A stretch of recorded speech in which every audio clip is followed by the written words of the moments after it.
साथियों, देखिए हमारे आज अतिथि हैं राजकोट से नरेंद्र भाई। और नरेंद्र भाई जो हैं हमारे को हमारा सामर्थ्य क्या सामर्थ्य के बारे में अपना जो है प्रवचन देंगे। सब साथी हम बड़े ध्यान से सुनेंगे। भाई श्री नरेंद्र जी। अभी हम लोग बैठे बैठे बात कर रहे थे सामर्थ्यवान। तो सामर्थ्यवान किसको बोला जाता है? आज दुनिया में अच्छे लोग बहुत हैं, तो उनका अच्छाई करने का तरीका अलग अलग होता है। कई लोग क्या करते हैं, दान करते हैं। दान किस चीज़ का होता है? अन्नदान होता है, पैसे का दान होता है। और कई लोग तो रक्तदान भी करते हैं। ऐसे दान के कई प्रकार हैं और वो अपना सामर्थ्य प्रकट करने की प्रक्रिया करते हैं। लेकिन वो असल में सामर्थ्य का पार्ट 1 है, वो पूरा सामर्थ्य नहीं है। तो सामर्थ्यवान किसको बोलते हैं? तो मैं अब हम अभी उसको समझेंगे कि अगर मैं जो सामर्थ्यवान हूँ तो मैं क्या कर सकता हूँ। तो उसके लिए इंसान के अंदर एक गुण होना चाहिए। वो गुण कौन सा है? कि जो दूसरे को सपोर्ट करे, उसका पिछबल बने। जो दूसरे का पिछबल बन सकता है वही सामर्थ्यवान है। आजकल हम क्या करते हैं, हम समझ लो समाज में 2 प्रकार के शब्द है, एक दया है, एक करुणा। दया क्यों आती है?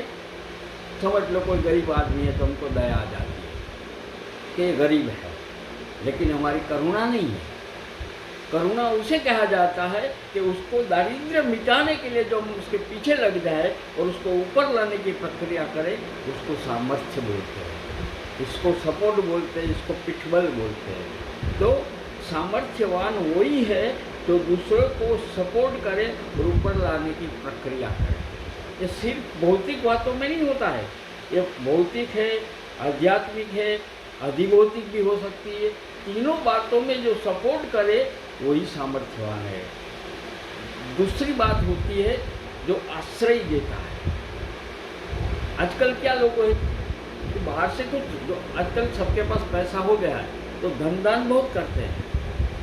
धनदान ऐसे खराब नहीं है, वो भी जरूरी है, लेकिन किसी को आश्रय देना वो सबसे बड़ी बात है। हमारे पुराने ज़माने में सबके घरों में 100 लोग रहते थे। वो अपने बच्चे नहीं होते थे, वो गांव के अपने पुराने गांव के लोग होते हैं, अड़ोस पड़ोस के होते हैं। जिसके पास ज़्यादा बच्चे हैं वो पाल नहीं सकते, उनको सपोर्ट करते हैं, उसको आश्रय बोला जाता है।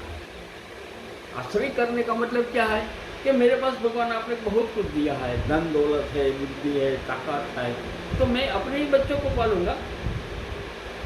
तो पुराने ज़माने में हमारे जो सनातनी लोग थे वो क्या करते थे, तो ऐसे सामर्थ्यवान लोग थे, कई लोगों को पालते थे, अपने घरों में रखते थे, आश्रय देते थे। तो ऐसे आश्रय देने का तरीका, इसको ही श्रेष्ठीन लोग बोलते थे। आजकल क्या हो गया, श्रेष्ठीन लोग चले गए और सेठ लोग बन गए। सेठ के बाद अब तो सठ बन गए सब। तो ऐसे लोगों को सामर्थ्यवान बनाना है तो ये गुण में होना चाहिए, अगर नहीं है तो लाने की प्रक्रिया करनी चाहिए। तीसरी बात उसमें होनी चाहिए, अपनापन होना चाहिए।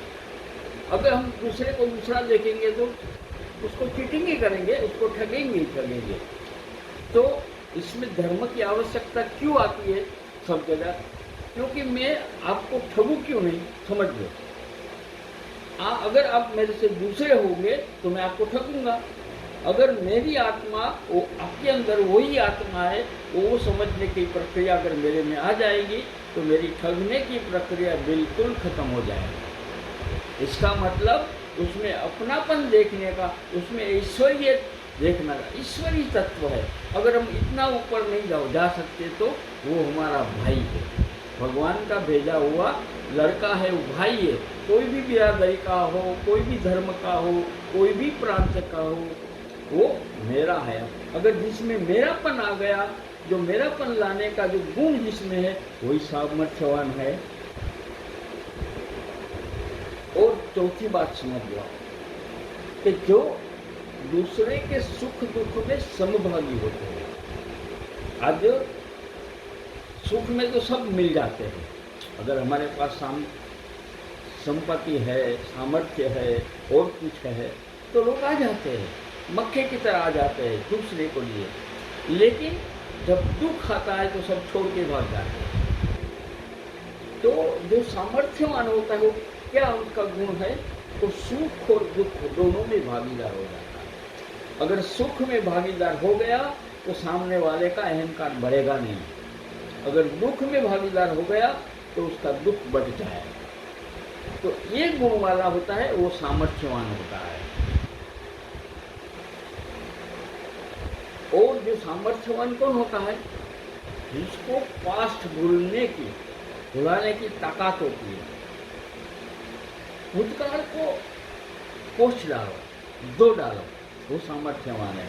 जो लोग होते हैं, कई लोग हम क्या करते हैं, पास्ट में ही सोचा करते हैं, न भविष्य की सोचते हैं, पास्ट की सोचते, वर्तमान में जीते हुए। लेकिन हमारा जो पास्ट है, गलती हो गई तो हो गई, कोई बात नहीं। अच्छी बात हो गई तो हो गई बात। मैंने परिवार के लिए इतना अच्छा किया लेकिन कोई मेरा नहीं हुआ। मैंने दोस्तों के लिए इतना किया लेकिन वो मेरे पास रहे ही नहीं। ये सब पास हो गया। पास को भूल जाओ। जिसको पास भूलने की ताकत है, भूत को भूलने की ताकत है, वो ही सामर्थ्यवान है। और उसमें आती है छठी बात कि जो सोचने वाला हो, भविष्य को बंद कर लो। जो है वो भी का है, बस भविष्य में क्या होगा, ये होगा, वो होगा, वो जो बातें करता है उसमें सामर्थ्य नहीं है। भविष्य होता है। आज जी लो।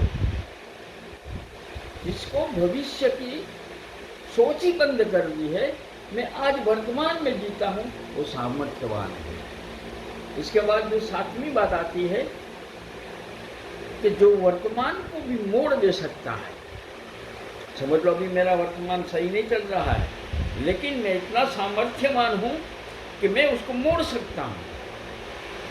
ये जो सात बात है, उसके ऊपर डिटेल में भी बात की जा सकती है, लेकिन हमारे पास 10 मिनट का समय था तो मैंने इतना सोचा कि इतना ही बोल के आपसे विदा।